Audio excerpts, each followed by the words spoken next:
बेटा जो देर से पैदा हुआ असमिया लोक। कथा बहुत समय पहले असम के एक छोटे से गांव में एक बुजुर्ग दंपति रहता था।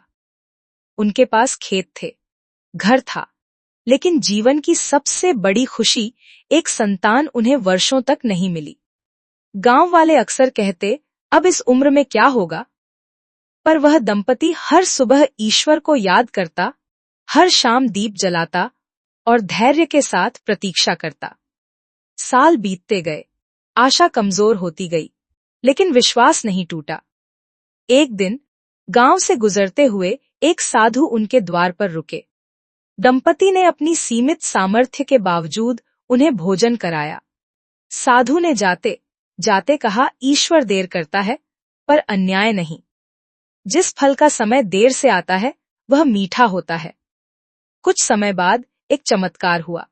उस वृद्धा ने एक पुत्र को जन्म दिया। पूरा गांव आश्चर्य से भर गया। लोग बोले, देर से पैदा हुआ पर भाग्य लेकर आया है।